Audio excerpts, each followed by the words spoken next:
Imagine this, a beautiful morning in a village. दो दोस्त रामू और मोहन खेतों में काम कर रहे हैं।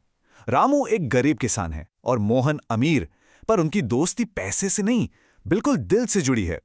एक साल भयानक सूखा पड़ता है और रामू की फसल पूरी तरह खराब हो जाती है।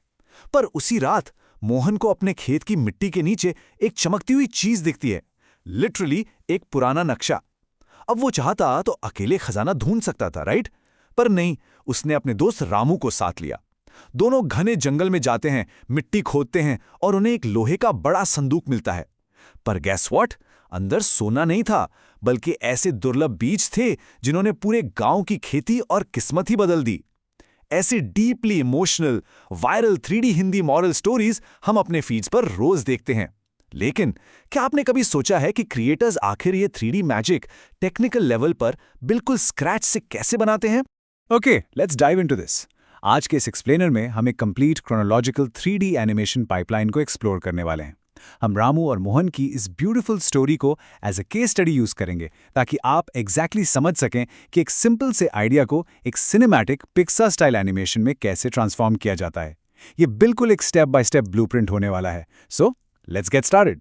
हर 3D प्रोजेक्ट की शुरुआत होती है फेज 1 से, which is story and character design, यानी हमारा development phase. Now what's really interesting about this is कि एक्चुअल स्क्रिप्ट लिखने से पहले ही क्रिएटर्स को अपने पैरामीटर्स सेट करने होते हैं, जैसे टारगेट लेंथ क्या होगी, स्टाइल कैसा होगा और कैरेक्टर काउंट कितना होगा। इसके बाद सबसे पहला कदम होता है 2D से 3D तक का सफ़र। कॉन्सेप्ट आर्टिस्ट जब डिज़ाइंस बनाते हैं ना, तो उनका सबसे ज़्यादा फोकस कैरेक्टर के सिल्वेट और एनाटमी पर होता है। क्यों? क्योंकि जब तक कैरेक्टर का शेप और फॉर्म 2D में इंस्टेंटली रिकग्नाइजेबल नहीं होगा, तब तक वो 3D स्पेस में कभी भी बिलीवेबल नहीं लगेगा। It's absolutely crucial. और यहीं पे पिक्सार की फेमस कैरेक्टर फिलॉसफी काम आती है। उनका सीधा सा मानना है कि हर कैरेक्टर को स्टोरी को सर्व करना चाहिए। डिजाइन हमेशा उनकी पर्सनैलिटी से शुरू होता है। जैसे अगर हमारे रामू का कैरेक्टर एक गरीब हार्डवर्किंग किसान का है, तो उसका डिजाइन सिर्फ विजुअली अपीलिंग नहीं होना चाहिए, बल्कि उसमें एक डीप इमोशनल रेजोनेंस होनी चाहिए। उसके चेहरे की झुर्रियां, उसके थके हुए पर दयालु नैन, ये सब बिना कुछ बोले उसकी बैक स्टोरी बताते हैं। इस विजन को रियलिटी में लाने के लिए आजकल क्रिएटर्स स्प्लिटशायर जैसे AI इमेज जनरेटर्स का बहुत स्मार्टली यूज करते हैं। जैसे क्रिएटर ने प्रॉम्प्ट डाला 3D Pixar style Indian farmer Ramu, age 40 to 45, traditional dhoti kurta, humble and emotional expression. ये एग्जैक्ट प्रॉम्प्ट आर्टिस्ट को एक क्रिस्टल क्लियर विजुअल डायरेक्शन देता है कि रामू का स्पेसिफिक एस्थेटिक कैसा होना चाहिए जब उसे एक लश विलेज बैकड्रॉप में प्लेस किया जाएगा। कैरेक्टर डिजाइन लॉक होने के बाद we move on to phase 2, real voices via AI, यानी हमारा प्री प्रोडक्शन ऑडियो। अब एक गोल्डन रूल हमेशा याद रखिए, लिप सिंकिंग और टाइमिंग मैच करने के लिए वोकल ट्रैक्स को एनिमेशन से पहले ही रिकॉर्ड करना पड़ता है। और आजकल इसके लिए AI text to speech tools एक रियल गेम चेंजर बन गए हैं। क्रिएटर्स के पास वॉइस लैब्स, नरेकिट और 11 लैब्स जैसे फैंटास्टिक ऑप्शंस हैं। और सबसे बेस्ट पार्ट, इन सभी प्लेटफॉर्म्स पर जनरेटेड ऑडियो का कमर्शियल यूट्यूब मोनेटाइजेशन बिल्कुल अलाउड है। आप वॉइस लैब्स के 48 टोन प्रीसेट्स देखें या 11 लैब्स की premium voice cloning, the options are literally endless. लेकिन जब बात रामू और मोहन की उस डीप इमोशनल कहानी की आती है ना, तो voice labs is the clear winner. Why? क्योंकि इसमें specific Hindi story time presets हैं जो उस ऑथेंटिक इमोशनल कैडेंस को परफेक्टली पकड़ते हैं। साथ ही ये देवनागरी में रेंडरिंग सपोर्ट करता है और ऑटोमेटिकली कराओकी सबटाइटल्स भी जनरेट करता है, जो इंडियन यूट्यूब ऑडियंस को हुक करके रखने के लिए एब्सोल्युटली परफेक्ट है। Moving right along to phase 3, 3D production and animation. यहाँ simply asset creation. यहाँ माया जैसे हैवी ड्यूटी सॉफ्टवेयर्स में मॉडल्स बिल्ड होते हैं और सीन ब्लॉकिंग होती है। जिसके तुरंत बाद आता है सबसे इंटेंस और complex step, phase 3.5, VFX simulation, digging the dirt, यानी एडवांस डायनामिक्स।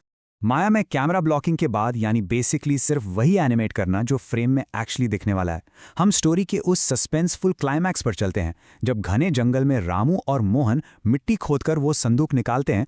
तो उस रियलिस्टिक डर्ट डिगिंग सीन को बनाने के लिए टाइफ्लो जैसे पावरफुल प्लगइन्स यूज होते हैं। So the crucial point is, ये एक्चुअल में टेक्निकल लेवल पर होता कैसे है? वेल, पहले ग्राउंड मेश से एक बर्थ वॉक्सल ऑपरेटर बनाते हैं, फिर उस शवल यानी फावड़े के लिए एक सरफेस टेस्ट मॉडिफायर ऐड करते हैं। जब वो फावड़ा मिट्टी यानी उन वॉक्सल से टकराता है, तो एक डिलीट पार्टिकल्स ऑपरेटर उन्हें तुरंत रिमूव कर देता है। और एंड में टाइम मेशर इन बिखरे हुए पार्टिकल्स को एक सीमलेस ब्लॉब मैश में कन्वर्ट कर देता है। It's like magic, but it's just pure math end nodes. लेकिन यहां एक छोटी सी प्रॉब्लम आती है, मैश क्लिपिंग। खुदी हुई मिट्टी थोड़ी अजीब और ब्लॉकी लग सकती है। इसको फिक्स करने के लिए टाई-कॉनफॉर्म मॉडिफायर का यूज होता है, जो उस मैश ज्योमेट्री को आसपास की असली जमीन के साथ एकदम सीमलेसली स्क्विश और लेवल कर देता है। And here's a pro tip for you. Physics collisions को ड्रास्टिकली फास्ट करने के लिए इस एंटायर ऑब्जेक्ट को एक एलेम्बिक फाइल में बेक कर दिया जाता है। इससे आपका सिस्टम आराम से रॉक्स और मिट्टी का गिरना कैलकुलेट कर पाता है बिना क्रैश हुए। Simulation complete होने के बाद, it's time for phase 4, lighting and rendering, which is our post-production.